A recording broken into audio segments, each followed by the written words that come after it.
Alors, cette semaine, pour l'entrevue Max et Bruno, on a la chance de jaser à la saveur de la semaine, la saveur du mois, même à un ami à Bruno et moi, Pierre-Luc Dubois, en direct de Winnipeg. Comment ça va, Pierre-Luc? Ça va bien, vous autres? Ça va très bien. Oui, très bien. Qu'est-ce qui se passe de bon, Pierre-Luc? Ça doit être tranquille ces jours-ci. Ouais, Netflix, pas mal à la longueur de la journée. C'est le temps de faire des appels, puis parler à mes amis, parler à ma famille, puis tout ça. Mais il n'y a pas grand-chose à faire à part ça. Ah, là, ça fait 4 jours, tu es en quarantaine nouvellement à Winnipeg. Comment tu vis ça? Est-ce que tu réalises, premièrement, est-ce que la pression tombe un petit peu tranquillement? Ouais, ça commence un peu à tomber un peu. Les 2-3 premières journées, beaucoup d'entrevues, beaucoup de ces choses-là, là, ça commence à se calmer un peu moins de questions. Mais je pense que peut-être le premier match ou la première pratique, c'est là vraiment que je vais sentir que c'est la vraie vie. Maintenant, comme je te dis, on essaie de faire la quarantaine. On va voir combien de temps ça va prendre. Je pense que c'est 2 semaines pour le moment. Mais que ça soit fini, je vais être prêt à jouer. Pour ceux qui n'avaient pas l'Internet dans les dernières journées ou qui étaient pris dans une cave, Pierre-Luc a été échangé contre Patrick Laine et Jack Roslovic, maintenant à Winnipeg. Quand ça arrive une transaction dans la Ligue nationale, surtout pendant la saison, c'est déjà particulier. C'est vite, tu vas chercher tes valises, tu pars, tu arrives, de vite, t'embarques, tu mets un nouveau coéquipier, tu joues une game tout de suite. Il y a tout le temps des histoires rocambolesques liées à ça. Mais là, j'aimerais savoir, la version COVID d'une transaction saison comme ça ressemblait à quoi là, au moment que tu as su que tu t'en allais à Winnipeg? Ça a dû être un peu plus compliqué. Oui, mais j'ai reçu l'appel le matin. Je pense que je l'ai appris pas mal en même temps que tout le monde. Après ça, ils m'ont demandé si je fais partir le soir même pour Winnipeg. Puis j'avais pas grand-chose à pacter, fait que j'ai dit oui. Je suis allé à la maison, j'ai tout mis dans mes valises le plus vite possible. J'ai pris l'avion à 8 h l'heure de Columbus. Puis après ça, je suis venu à Winnipeg. Quand je suis arrivé ici, vu qu'à cause du COVID, moi, je pouvais pas être en contact avec personne, vu qu'il fallait que je fasse une quarantaine. Fait au moins, j'avais pas besoin de toucher à mes valises, de toucher ces choses-là parce que fallait que je reste moins en contact possible. Mais j'ai pas été changé dans une saison normale, fait que je sais pas trop, là, mais c'était une journée très chargée. Ah, pour avoir été échangé, je peux te confirmer que c'est difficile. Tu sais, Bruno, tu n'as pas été échangé. Moi, il m'aimait. Toi, il t'aimait. Toi, il t'aimait pas. Max, il voulait te chipper. Puis lui? Lui, il l'aimait beaucoup, là. Oh, ben oui, tout le monde. Mais, tu sais, c'est difficile. T'as la famille, toi, je sais que t'as des chiens et tout. Tu te fais appeler le matin, tu sais pas où tu t'en vas, premièrement. Et ça a été comment pour toi, ce stress-là, de dealer avec, OK, t'as plein d'équipes qui sont intéressées, des rumeurs. Je ne peux pas te demander si tu avais des préférences, mais comment, quand c'est arrivé, c'est Winnipeg, comment tu as vécu ça? Oui, bien, comme tu as dit, à la fin, tu entendais pas mal toujours les mêmes équipes. Je savais que ça va de mon contrôle, mais tu commences à faire des scénarios dans ta tête. Dès que j'ai su que c'était Winnipeg, mon père, ça fait 4 ans qu'il travaille ici. Ça fait 4 ans qu'il parle bien de l'organisation et de la ville. Ma mère est super contente ici aussi. Fait que, je m'en allais pas nécessairement à une organisation dont je savais rien. Aussi, j'étais venu ici en quarantaine quand la saison a pris fin, fait que je connaissais un peu la ville. Mais avoir mes parents ici, c'est sûr que ça l'aide. Avoir mes parents pour m'amener des choses quand je suis en quarantaine aussi, c'est sûr que ça l'aide. Mais ouais, c'était un sentiment assez spécial de savoir que j'allais jouer pour les Jets, puis j'allais pouvoir m'habiter dans la même ville que mes parents pour la première fois depuis que j'ai 14 ans. Pierre-Luc, premièrement, je salue le courage que tu as eu de tenir à tes valeurs. Et tu aurais pu facilement signer le gros contrat, selon moi, avec Columbus, mais c'était pas dans ta liste de priorités. J'aimerais, si on revient un peu en arrière, parle-moi du moment ou du déclic qui a fait que tu réalisais que tu t'en allais pas dans la direction où tu voulais, qu'il y avait un changement qui devait arriver. Oui, mais je pense que il y a beaucoup de monde qui pense que je me suis réveillé un matin puis c'est comme ça que je me sentais. Mais la vérité, c'est que ça faisait quand même un peu de temps que j'y pensais. Et c'est pas les négociations qui ont fait en sorte que j'ai pris cette décision-là. C'est juste au fur et à mesure que les négociations avançaient, tu commences à penser un peu plus à ta carrière, à ta vie, à tes intentions. Et le plus que ça avançait, Là, à la fin, le plus que ça se rapprochait, c'est comme j'essayais de me mentir un peu, j'essayais de me faire croire que c'était correct. Mais en bout de ligne, comme tu as dit, il fallait vraiment que je prenne mes valeurs en mes propres mains. Je voulais prendre ma vie en mes propres mains. Je voulais essayer de me rendre heureux. C'est ça qui a fait un peu, c'est ça un peu le déclic quand ça s'en venait proche d'un contrat et que finalement, je me suis dit, bon, je peux plus essayer de me mentir. Il va falloir que je dise la vérité. Ben écoute, Pierre-Luc, pour t'avoir jasé un petit peu pendant ces moments-là, je salue moi aussi ton courage, ton honnêteté, ton authenticité, parce que c'est toi, à la fin de la journée, qui va à l'aréna. C'est toi qui vis avec ça. Puis, écoute, tu as le droit de te fâcher là, puis moi, ça me fâche un petit peu parce que, tu sais, tu reçois un petit peu, pas de la bad press un peu à propos de ça, de demander un échange à ton âge, mais après ça, tu as Laine puis Roslovic aussi, qui voulait partir de Winnipeg. Pourquoi on n'en parle pas d'eux? Ouais, ben, écoute, c'est une question que je me pose aussi. Mais je pense que quand on a parlé à Columbus pour leur dire que nos intentions, on a essayé de garder ça le plus entre nous possible. On voulait pas trop que ça sorte. Ça a marché. Dès le début de la saison, le plan a changé un peu. Fait qu'on est allé au plan B. Mais on essaie de rester respectueux avec l'organisation, on essaie de rester professionnel.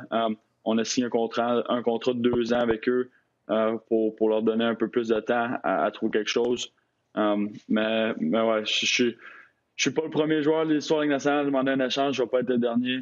Mais des fois, c'est des choses qui arrivent. Le monde qui me connaît vraiment savent je suis quelle sorte de personne, quelle sorte de joueur, c'est mon caractère. Donc, je suis pas trop inquiet pour ça. Puis, je comprends, là, Pierre-Luc qui est là-dedans, puis il reste très gentil, très respectueux envers l'organisation qui l'a repêché, puis je le comprends, mais la différence, selon moi, est là. Il y a une organisation qui a su contrôler cette situation-là et maximiser le tout. Il y a une organisation qui était capable de contrôler ce qui se passait, puis ça a propulsé les choses, mais tant mieux pour Pierre-Luc. Puis tu l'as dit dans ce que tu viens de dire, tu es loin d'être le premier et tu es loin d'être le dernier qui se retrouve dans ce genre de situation-là. J'ai joué avec des coéquipiers qui demandaient d'être échangés, qui n'étaient pas heureux. Puis le monde pense, ah oui, comme coéquipier, tu vas être fâché après lui, il veut s'en aller. Au contraire, ma réaction était de supporter quelqu'un qui n'était pas heureux.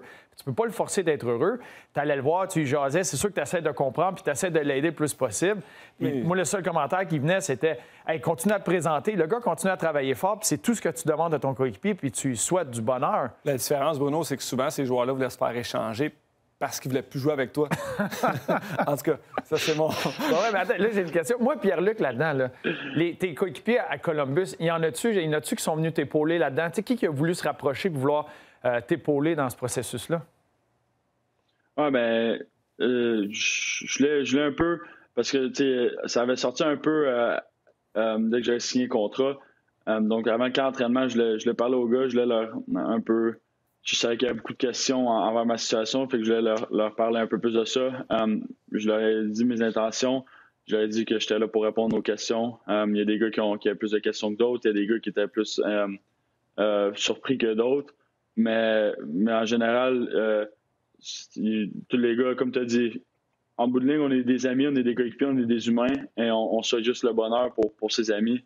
Donc, je te dirais que tous les gars dans la chambre comprenaient ma décision, même s'il y en avait qui n'étaient pas en accord avec, ils comprenaient. Puis en tant qu'ami, j'avais le support des joueurs. Ça a été quoi? Tu mentionnais, puis comme coéquipier, on l'a vécu, que ça soit que le gars va signer un gros contrat. Tu sais, ça va arriver dans une équipe, c'est pas parce qu'un gars signe un gros contrat, puis là, qu'il y a un autre qui se fait échanger à cause de ça. Tu ne deviens pas fâché après cette situation-là. Comme joueur, tu te comprends. Puis la même chose dans ta situation, les gars t'ont compris. Mais pour toi, tu sais, qui est un joueur de hockey fier, qui est un gars d'équipe, qui arrive là, ça a été comment passer à travers ce camp de sélection-là, puis d'être avec tes coéquipiers, puis de voir tout ce qui se passait dans la presse, là, dans les médias, tout ce qui se disait. Comment tu as été capable de naviguer ces eaux-là? Oui, bien, ça n'a pas été la chose la plus facile de ma vie. Mais comme je te dis, avoir le support de mes amis, avoir le support de ma famille, mon père, que j'ai une très bonne relation avec, qui travaille dans le hockey, m'a super aidé. Mon agent, c'est du monde autour de moi, un peu dans ma bulle, qui m'ont supporté tout au long. Ça n'a pas été facile, il y a des choses qui ont changé. il y a des relations qui ont changé, mais en général, je pense que quand tu t'entoures de bonnes personnes avec des bonnes intentions alentour de toi, tu peux passer à travers n'importe quoi. Qu'est-ce qui a été peut-être le meilleur conseil que tu as reçu pendant ces moments-là? Là? Tu as de l'incertitude, tu ne sais pas où tu vas te retrouver, est-ce que c'est le bon choix? Qui t'a donné les meilleurs conseils, puis ça a été de quoi peut-être le meilleur conseil que tu as reçu? Ben, j'ai reçu beaucoup de conseils.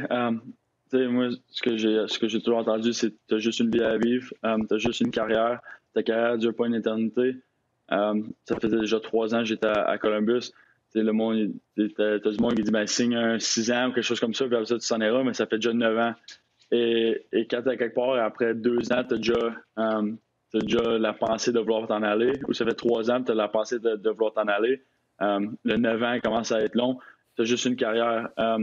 Mais c'est ça, j'ai eu beaucoup de conseils, comme j'ai dit, dans le monde qui m'entoure. Mais je pense que le meilleur conseil que j'ai eu, c'est celui-là. Tu as juste une carrière. Il ne faut pas que tu vis ta vie par rapport à ce que les autres vont penser, surtout le monde qui ne te connaisse pas. Faut vraiment que tu aies comment tu te sens et qu'est-ce que ton cœur te dit. Je suis certain, je peux juste imaginer, là, mais ça remonte aux années que j'étais dans la Ligue. Là, on en entendait des vertes et des pommures sur John Tortorella, à gauche et à droite. Il a passé à l'organisation du Lightning, fait que les joueurs qui étaient au Lightning, j'en entendais beaucoup. Le style d'entraîneur va changer. Est-ce que tu as eu des joueurs, justement, de Winnipeg ou des gars que tu as contactés à travers la Ligue qui t'ont donné des in à comment ça se passe à Winnipeg? Puis, derrière le banc, c'est deux contrastes. Tu as Paul Maurice qui est bien relax, qui a l'air d'avoir du plaisir avec ses joueurs, qui a plus l'air d'être un player's coach que John Tortorella. Mais c'est qui t'a appelé pour te donner un peu le pouls de ce qui se passe à Winnipeg? Oui, j'ai parlé d'une couple de joueurs déjà. Shifley, Wheeler, une couple d'autres joueurs. Mais mon père aussi... ça fait 4 ans qu'il fait partie de l'organisation. Il ne travaille pas directement avec Paul, mais il côtoie. Puis juste savoir ses entrevues, juste savoir la façon dont il parle à ses joueurs, de ses joueurs, je pense que ça en dit beaucoup aussi sur le coach qu'il est puis la personne qu'il est. Mais on s'est parlé un peu dès que je me suis fait échanger. On a eu une bonne conversation. J'ai vraiment hâte de pouvoir travailler avec. Je pense que je fais du vidéo avec aujourd'hui ou demain. Mais ça va être vraiment le fun de pouvoir travailler avec ce staff-là à Winnipeg. Puis de l'autre côté, PL, ma question pour toi, si tu avais la chance d'avoir une conversation avec Laine aujourd'hui, quel conseil lui donnerais-tu à propos de comment se présenter à Torts? Je pense qu'avec Torts, c'est simple. Si tu travailles fort, tu vas jouer. Si tu as une bonne attitude, tu vas jouer. Donc, je vais juste dire d'aller là, de travailler fort. D'être bon sur l'échec avant, d'être bon défensivement. Je pense que les choses vont bien aller à Columbus pour lui. Pour juste boucler la boucle sur Columbus, là, puis après ça, je sais que toi, tu es déjà prêt à regarder en avant puis à regarder avec les Jets. Il ne faut pas laisser les dernières semaines venir mettre une grosse tâche sur ce que ça a été, là, tes 3 années à Columbus. Parle-moi d'un moment fort, ton moment là, préféré ou d'un moment qui te reste marqué de bons souvenirs que tu as eus avec les Blue Jackets. Il y en a une couple. Je pense que mon premier match, c'est sûr que c'est un moment spécial, surtout avec ma famille là, jusqu'à mon premier but. Le repêchage aussi. Mais peut-être la série qu'on a battue Tampa Bay, c'est la première fois que l'organisation passait la première ronde. On battait une des meilleures équipes de l'histoire, statistiquement parlant, de la Ligue nationale. J'ai jamais été... Les partisans étaient incroyables, cette série-là. Aussi, ma première année, j'habitais avec David Savard, sa famille, sa femme, ses enfants. Donc, ça, c'est des moments que je ne vais jamais oublier le reste de ma vie. Il y a un joueur qui, je pense, qui a influencé beaucoup ta carrière, à ton arrivée aussi à Columbus, Anthony Panarin. Peux-tu nous parler un petit peu de l'influence qu'il y a eu en tant que joueur comme personne pour toi? Oui, ça a été probablement une des personnes que j'ai le plus appris de toute ma vie, même si c'était juste 2 ans ensemble. C'est quelqu'un très, très demandant, mais avec beaucoup de confiance. Et juste le voir aller dans les pratiques, dans les entraînements, juste d'y parler, de pouvoir être en autour de lui. Des fois, quand je voyais pas nécessairement un jeu ou j'avais un peu peur de le faire, il me pognait l'épaule puis il me disait, Pierre-Luc, essaie les jeux, on est titre pour ça. Fait que juste de pouvoir jouer avec un gars comme ça dans les pratiques, c'est le gars qui travaille le plus fort. Dans le gym, c'est le gars qui travaille le plus fort. Honnêtement, dire que j'ai beaucoup appris de lui, c'est même pas assez. En tant que personne, en tant que coéquipier, je pense que ça a été parfait pour moi de de pouvoir jouer avec un gars comme ça de mon arrivée dans la Ligue nationale. Là, c'est ça. Pierre-Luc, parlons un peu de ce qui s'en vient. C'est sûr que tu es en quarantaine, tu as le temps en masse de réfléchir, de voir. Avec tes premiers contacts sur l'organisation, de ce que tu connais des Jets de Winnipeg, tu sais, quand tu les regardes là, avec les Scheifele, les Wheeler, tu les as nommés tantôt, mais Paul Stastny qui est revenu, les Ehlers, les Connor, c'est une équipe qui a énormément de talent à l'avant. Fait que là, comment tu vois ça? Puis ça a été quoi l'approche de l'équipe envers toi pour ton rôle, pour venir aider cette équipe-là à se classer en série dans la Division Nord? Oui, mais si, comme tu as dit, tu regardes l'alignement, puis il y a de la profondeur, partout.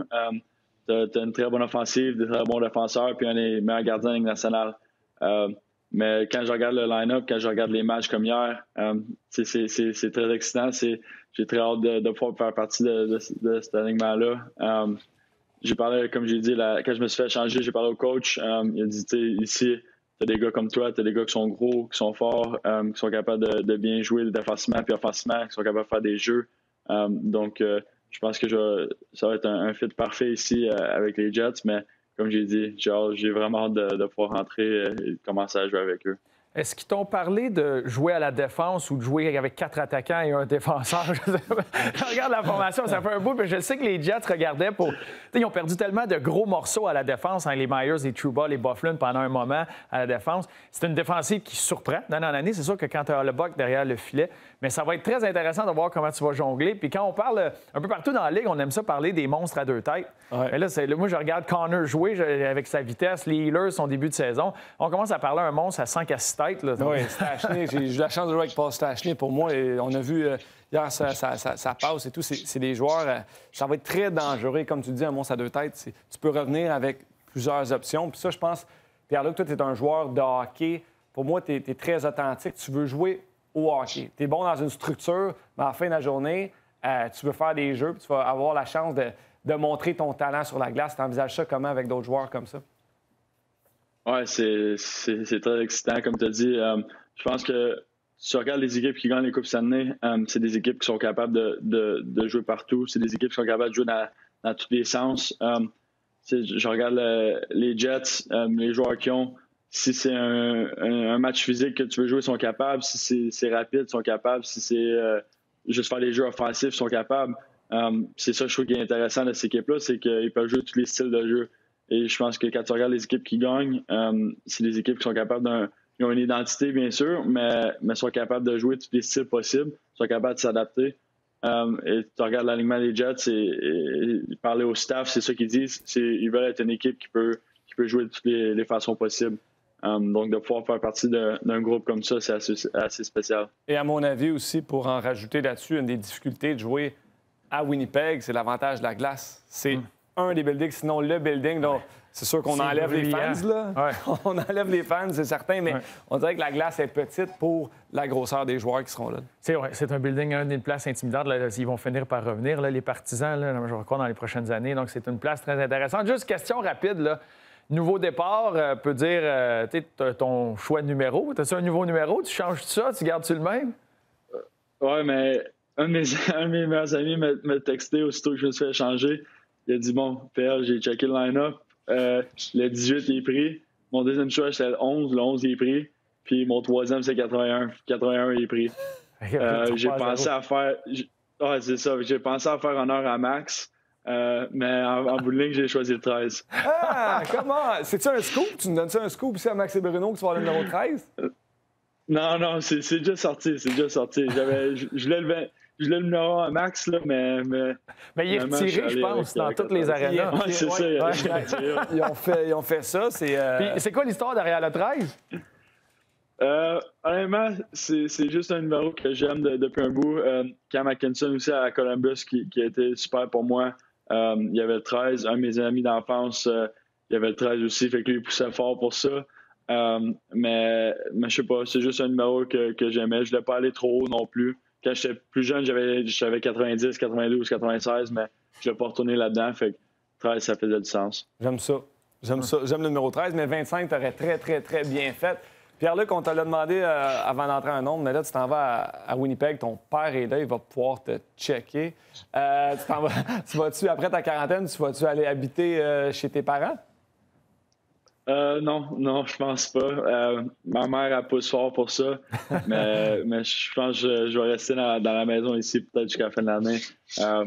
J'ai 2 chiens aussi, fait que je pense que ça va faire un petit peu trop d'action dans leur maison. Ben, au moins, ils vont pouvoir les garder. Tu as une gardienne de chiens, ça, c'est le fun. Ouais, c'est ça. Puis mes parents, c'est sûr que ma mère elle va avoir une clé de la maison aussi. Là. Fait que d'après moi, elle l'a déjà. Fait que je vais les voir assez souvent, mes parents. Ouais, mais ça remonte, là, justement, tu parles de la relation avec tes parents, puis c'est particulier de pouvoir justement être près de ta famille pendant la saison, de vivre ça. Habituellement, on est habitué, tu quittes, tu te parles au téléphone, tu te vois à Noël, puis après ça, tu te revois quand la saison est terminée. Fait que tu en reparleras à la fin de la saison si c'est un gros plus ou, ou c'est un peu difficile. Ouais, je vais laisser savoir. Mais moi, je veux savoir, remontons parce que ton père aussi qui a joué au hockey, il a joué dans la DEL, il a joué en Europe. Tu es né en 2 saisons de lui là, entre la DEL et en Angleterre. Parle-moi de tes débuts. Tu sais que tu as voyagé beaucoup dans ta jeunesse étant le garçon d'un joueur de hockey qui se promenait. Parle-moi de ces débuts-là, où tu as commencé à jouer au hockey, puis le fait de te promener de ville en ville là, à ton jeune âge. Oui, mais j'ai commencé à jouer en Allemagne. Je me souviens, j'ai juste une couple de souvenirs. Je me souviens on jouait avec des balles de tennis sur le jog des rondelles. Je me souviens qu'un coach m'avait crié après en allemand, puis mon père fallait descendre pour lui dire que je parlais pas l'allemand. Puis après ça, on est allé à Saint-Basile. J'ai joué une saison là. Après ça, mon hockey mineur, j'ai fait en Bécomo puis Rimouski. Puis après ça, ben, c'est ça. J'ai voyagé beaucoup en tant que jeune. Mais je pense que c'est une bonne chose. Ça m'a un peu préparé pour la Ligue nationale que tu sais pas nécessairement tu vas aller où. Je suis ouvert à bouger. Je pense pas que venir ici à Winnipeg, ça va être un très gros ajustement parce que je trouve ça c'est plus excitant. Je trouve que c'est quelque chose une autre expérience dans la vie, une autre chose que tu peux rajouter dans tes bagages. Mais je pense que en tant que jeune, j'ai beaucoup bougé, mais ça m'a permis d'être plus confortable aujourd'hui. Tu parles de ton père, c'est un gars de hockey, l'expérience qu'il a derrière un banc. Ça a été quoi les meilleurs conseils qu'il t'a donnés quand tu grandissais, tu jouais au hockey? Je pense que le plus gros conseil qu'il m'a donné, et encore aujourd'hui que j'essaie de suivre, c'est que le hockey, c'est le fun. Marquer des buts, c'est le fun. Avoir des passes, c'est le fun. Mais gagner les matchs, c'est ça qui compte le plus. Et dans gagner, il n'y a pas juste scorer puis il n'y a pas juste faire des passes. Il y a aussi bien jouer défensivement. Il y a aussi avoir un bon bâton, positionnement, être bon sur le forecheck, toutes ces choses-là. Que je pense que c'est ça qui fait en sorte que tu es dur à jouer contre. C'est ça qui fait en sorte que quand les matchs sont un peu plus difficiles, tu es capable d'aider l'équipe de pas juste une façon, mais de plusieurs façons. C'est pas toujours le plus excitant à voir. C'est pas toujours ce qui fait parler de toi. Mais en bout de ligne, le plus important, c'est de gagner, puis c'est l'équipe. Donc, c'est ça que j'essaie de suivre encore aujourd'hui. Pierre-Luc, pour savoir, tu es une machine de l'entraînement. Tu t'entraînes avec accélération, là, la gang de Marc Lambert, avec Sébastien. Tu es une machine là-dedans. Tu t'y connais bien, tu as grandi là-dedans. Mais en quarantaine, ça ressemble à quoi? Parce que veux pas, tu te prépares, puis tu vas revenir, puis ils vont vouloir te voir dans une formation assez rapidement. Est-ce que tu t'accroches? Fais-tu des courses à la Rocky des petites collines à Winnipeg? Oui, ils m'ont amené un bicycle ici, ils m'ont amené des poids, des élastiques. Chaque jour, ils m'envoient un texte pour dire l'entraînement de la journée. Comme on dit un peu avant l'émission, je pense que je vais me faire une patinoire extérieure dans la cour ici pour pouvoir patiner vu que je peux pas partir de la maison, mais j'essaie de rester le plus possible en forme, de bien manger aussi. C'est pas évident de s'entraîner quand tu es dans ton salon et tu as 2 chiens qui te jobbent après, mais j'essaie le plus possible de rester en forme. Mais parle-moi un petit peu de l'importance de ça pour toi, l'entraînement, parce que, écoute, on sait que tu es un jeune complètement dédié à ça. C'est très, très important. Ça fait partie de ton rythme de vie, mais ton style de jeu aussi, je pense, PL. Tu utilises ça en ta faveur. Pour les jeunes à la maison qui nous écoutent côté développement, là, c'est quoi pour toi l'importance du conditionnement physique? Ouais, moi, je trouve que c'est très important. Je pense que tout le monde le sait que c'est très important, mais de pouvoir...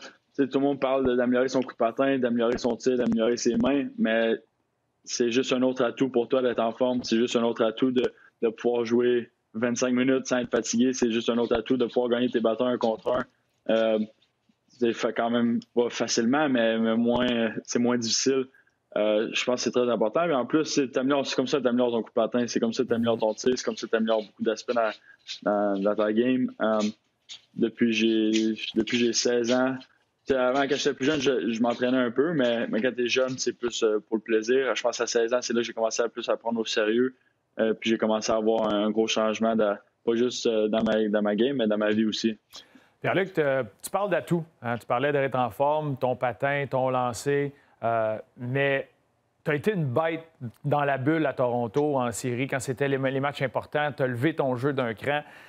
Tu as pris fierté, comme tu le mentionnais un peu plus tôt. Tu prends fierté dans les deux sens de la patinoire, à tout faire ce que tu peux faire pour aider ton équipe à gagner, pas juste à produire offensivement. Comment tu continues à développer cet aspect-là dans la Ligue nationale, de bien voir, de bien lire la game, de jouer sur 200 pieds? Est-ce que c'est parce que tu regardes des joueurs jouer? C'est-tu à travers le vidéo? C'est-tu en lisant le derrière de boîtes de céréales? Comment tu fais pour... En me regardant jouer. Ça, c'est je fais pas ça. Max. Comment tu fais pour continuer à travailler cet aspect-là? Oui, mais tu peux toujours apprendre. Et je pense que c'est une des choses les plus difficiles dans la Ligue nationale. C'est pas facile de marquer des buts, c'est pas facile de jouer défensivement, mais c'est encore plus difficile de faire les deux, d'aider l'offensive, mais aussi d'aider la défensive. C'est pas facile. Je pense que ça prend énormément d'efforts. Il faut aussi que mentalement tu sois prêt pour ça et que ça te tente. Mais tu regardes des gars comme Patrice Bergeron, Ryan O'Reilly, Andy Kopitar, Sean Couturier, des gars comme ça. L'effort qu'ils mettent dans les deux sens à patinoire, c'est quasiment une inspiration de les voir jouer. De jouer contre Patrice Bergeron dans les séries comme j'ai joué il y a 2 ans. Je l'ai vu assez souvent. C'est pas facile de jouer contre, mais tu peux toujours apprendre, que ce soit avec du vidéo ou juste je pense, d'y penser un peu plus, d'être plus conscient que l'aspect défensif, c'est autant important que l'aspect offensif. PL, avoir la chance de te connaître un petit peu plus, tu es un jeune joueur avant-gardiste qui croit au potentiel futur du hockey dans le côté marketing, qui croit... on avait une discussion l'été passé, tu comparais un petit peu la mentalité hockey comparativement à la mentalité de la NBA, côté basketball. Peux-tu nous dire un petit peu ta vision future pour toi qui serait bon pour le hockey, pour vendre un petit peu et laisser la personnalité des joueurs se faire mettre en valeur? Ouais, je pense que tu regardes les chiffres. Bon, je connais pas les chiffres exactement, mais on en parle un peu ici. Tu regardes les chiffres, peut-être 10, 15, 20 ans, ça ressemblait à de l'NBA, le hockey. Et là, tout d'un coup, l'NBA a explosé. Le hockey juste continue à grimper. Mais tu regardes le saut qu'ils ont fait. Je pense que le hockey, il y a beaucoup de personnalités. Tu vois dans la chambre, vous savez que les gars avec des personnalités, je trouve que c'est important de continuer à développer cet aspect-là. C'est aussi important aussi, je pense, de rentrer, comme on fait un peu en ce moment, mais dans nos communautés, de continuer à aider, de continuer à supporter nos communautés, les jeunes, le hockey mineur, toutes ces choses-là. C'est le hockey mineur qui va faire en sorte que des bons joueurs continuent à se développer pour aider la Ligue nationale et les produits qu'on vend. Mais je pense qu'il y a encore beaucoup de choses qu'on peut faire. Mais ouais, comme tu as dit, on en a parlé beaucoup. Moi, j'aime ça penser, j'ai beaucoup d'idées. Mais je pense qu'il y a encore beaucoup de choses qu'on peut faire. Bien, parlant d'idées, puis après ça, on viendra aux dons, aux gestes que tu as fait là, avec nous, mais parle-moi, c'est quoi de ces idées-là au niveau marketing pour... on sait maintenant que les clients ou les gens à la maison, là, il y a tellement de choses que tu as accès maintenant, il y a tellement de façons différentes de se divertir. Qu'est-ce qui pourrait les attirer vers ces personnalités-là de la Ligue nationale? C'est quoi les idées que tu as brassées de permettre un certain accès ou de voir, j'en sais qu'il y en a qui parlaient du son, comme la XFL ou la Formule 1, où tu peux directement, là, Pierre-Luc finit un chiffre, je pourrais peser sur un bouton puis l'entendre parler sur le banc. C'est où que tu mets la ligne, puis qu'est-ce qui pourrait être intéressant pour le partisan?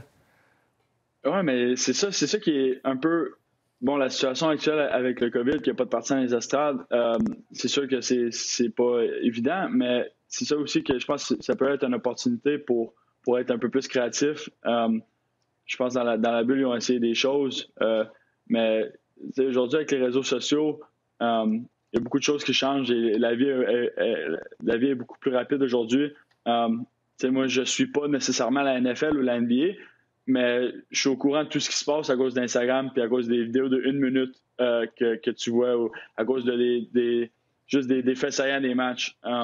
Et je pense que c'est un peu là que ça s'en va dans cette direction-là. Je pense que je vois la personnalité des joueurs. Comme j'ai dit, je ne suis pas ces ligues-là nécessairement comme un gros partisan, mais je suis au courant de tout ce qui se passe juste à cause de ça. Et je pense qu'on peut continuer à faire ça. Et comme tu as dit, la chose pour les matchs, je ne sais pas si c'est ça la réponse, mais des choses comme ça, je sais que ça serait cool en tant que... Là, je regarde les matchs à la télé ici parce que je peux pas être à l'arena pour les voir. Et je me dis des fois, des choses comme ça va pas être le fun. Là, il faut juste trouver un équilibre entre ce que les gars veulent et ce qui est possible. Mais c'est sûr que en ce moment, c'est le temps d'être créatif avec ces choses-là. Je suis d'accord. C'est de vendre le sport. Hein? C'est d'utiliser les opportunités pour vendre le sport. Tu l'as dit tantôt, ce que j'ai aimé beaucoup, c'est de s'impliquer aussi auprès du hockey mineur, auprès des écoles de hockey l'été quand on revient d'arriver, puis d'envoyer des joueurs, admettons Pierre-Luc qui va aller faire une école de hockey à Winnipeg, qui va peut-être inspirer 20, 30, 40 autres joueurs qui va être le futur du hockey. Donc, chapeau pour ça. Et je voulais prendre un moment aussi pour te dire merci. Il y a à peu près 2 mois, 1 mois et demi, Pierre-Luc m'a appelé pour dire, écoute, j'aimerais ça m'impliquer quelque part au Québec pour faire un don à différentes fondations. J'aimerais m'impliquer. Tu as choisi la Fondation Gervais Talbot pour faire un don d'argent qu'on va faire au mois de février avec l'école secondaire Fernand Lefebvre de Sorel pour donner des dons en nourriture et vêtements pendant la quarantaine, la COVID, les fêtes qui ont été difficiles. Donc, ça, c'est Pierre-Luc Dubois. Et peux-tu me dire un petit peu pourquoi tu as eu ce réflexe-là de nous appeler? J'aimerais aider la communauté au Québec. Oui, bien, je me souviens quand je t'avais appelé, je commençais à penser à des idées. Pendant la première quarantaine, je pensais aussi, j'avais fait un don au bâtiment chez mes grands-parents. J'avais fait un don aussi à Columbus. Mais là, je me disais, bon, là, c'est Noël. Le monde est encore dans le même monde un peu. Et je me suis dit, pourquoi pas faire quelque chose? Je t'ai texté parce que je savais que tu connaissais beaucoup de personnes qui pouvaient aider. Après ça, mais je trouve que c'est juste important. Moi, je me souviens quand j'étais plus jeune, j'allais à la Fondation Vincent Cavalier et je le voyais à chaque année au tournoi de golf, mais juste le fait que c'était sa fondation à lui m'inspirait déjà un peu. Et je me dis pourquoi, bon, je suis dans la même position de Vincent aujourd'hui, je suis un joueur de la Ligue nationale, pourquoi pas essayer d'inspirer d'autres personnes, pourquoi pas essayer d'aider d'autres personnes, d'aider surtout des jeunes, comme ça, je trouve que c'est important. C'est pour ça que je t'ai envoyé un texte, et c'est pour ça que je trouve qu'à chaque année, de faire des choses comme ça, c'est très important, pas juste pour aider tout le monde, mais aussi pour inspirer d'autres à suivre. Quand tu parles de ça, on fait le lien. Tu as l'air d'avoir la tête sur les épaules, d'être capable de voir au-delà de juste la patinoire. Puis ça, je pense que c'est un atout de maximiser, la plateforme que tu as, mais le temps que tu as aussi. Est-ce que tu as d'autres champs d'intérêt? Tu parles de vouloir redonner. Est-ce que tu as déjà en tête des espèces de plans, de créer tes choses, de faire tes choses justement pour t'accomplir être capable de redonner, avoir différents projets? Ouais, comme j'ai dit tantôt, je suis quelqu'un, j'ai beaucoup d'ambition, j'ai beaucoup d'idées. Des fois trop d'idées. Fait que je trouve que comme j'ai dit, c'est important d'être entouré de bonnes personnes qui peuvent t'aider dans tout ça.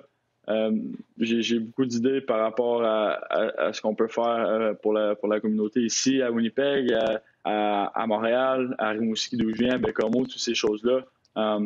Mais tu sais, je pense que c'est une étape à la fois. Mais je suis assez bien entouré de personnes comme ma famille, mes amis, Max. Fait que je pense que le plus que ça avance, le mieux que ça va aller, puis on va pouvoir accomplir le plus d'idées possible.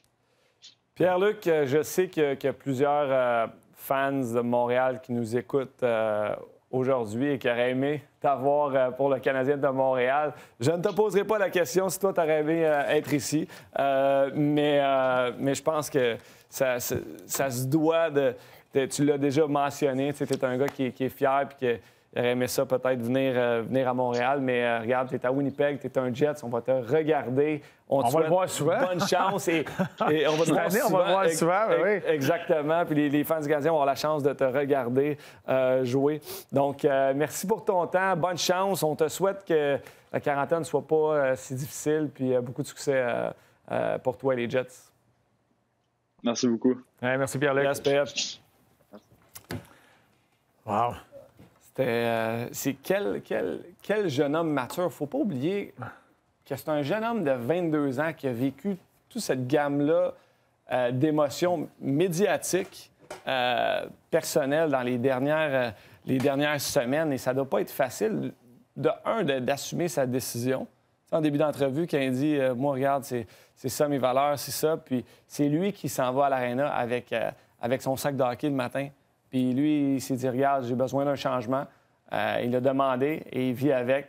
Et là, c'est une grosse tempête pour lui présentement parce qu'il y a beaucoup d'attention. Puis on dirait qu'il n'y a pas d'autres actualités. On dirait que tu as juste hâte qu'il y ait d'autres actualités pour qu'on change de sujet.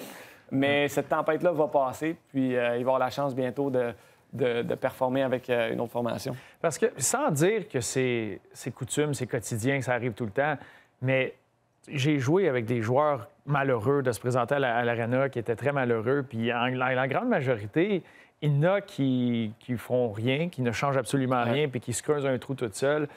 Il y en a qui ça devient déplaisant pour les autres, ça devient pesant, puis jamais ils vont prendre contrôle de ce moment-là.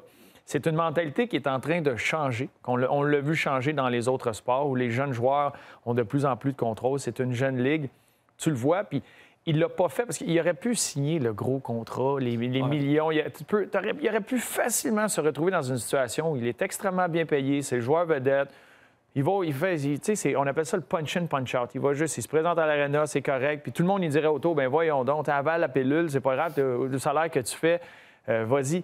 C'est pas ça qui achète le bonheur, c'est pas ça qui achète la satisfaction du joueur de hockey. Puis quand tu as à te rendre à l'aréna tous les jours, il faut que tu sois capable d'être heureux dans n'importe quelle sphère de la société. Tu peux avoir une business qui fait des millions. Si tu n'es pas heureux quand tu te présentes, le stress, tout ce que ça engendre, est-ce que ça en vaut le pesant d'or? Bien, en l'écoutant parler, c'est vraiment l'authenticité. Puis c'est un gars, c'est un gagnant. C'est un gars qui veut aller à l'aréna pour avoir une chance de gagner, de compétitionner, de jouer au hockey. Il veut jouer. Il sentait peut-être qu'il y avait des menottes, mais il veut arriver puis jouer, avoir une chance de gagner.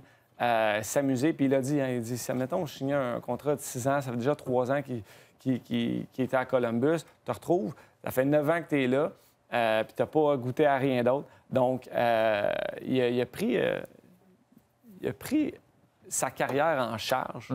Puis je pense qu'il va vivre avec cette décision-là, puis il va vivre d'autres choses.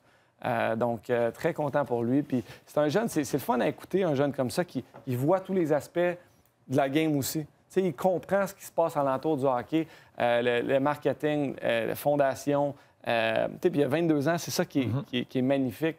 Puis il veut, je pense que c'est un gars qui a vraiment le potentiel de faire grandir le hockey, pas seulement au Québec, mais partout au Canada. Quand tu as un père qui a vécu du hockey, mais qui vit encore du hockey présentement, tu es capable d'avoir une perception un peu différente puis de comprendre des choses. Cet aspect-là, puis c'est pas tout le monde. On sait à quel point le monde du hockey est un peu plus timide là-dessus de vouloir justement exposer les personnalités de ses joueurs, contrairement, il mentionnait la NBA, mais même la NFL, etc. Puis il y a une façon de faire. Ça s'en va vers là, fait que c'est plus de le contrôler puis de le faire de la bonne façon que d'essayer de le bloquer complètement. Et tu vois, moi, avec les Islanders de Noah, Charles Wang, qui est décédé aujourd'hui, mes respects, mais c'en était un qui pensait en dehors de la boîte. C'est lui qui a créé, c'est lui qui a fait la base de tous les sites Internet de la Ligue nationale, de toutes les équipes. Et ça a été le premier à amener beaucoup de nouveaux concepts dans la Ligue. Et il y a eu le Islanders TV qui était là, d'essayer de donner accès. Mais quand c'est contrôlé par l'équipe, il y a une façon de faire. Il y a la XFL qui amenait justement des micros sur certains joueurs que tu peux aller voir pendant les matchs. En Formule 1, tu peux t'abonner puis écouter les conversations entre le chauffeur et son équipe en arrière, entre le pilote et l'équipe en arrière. Il y a des façons de faire.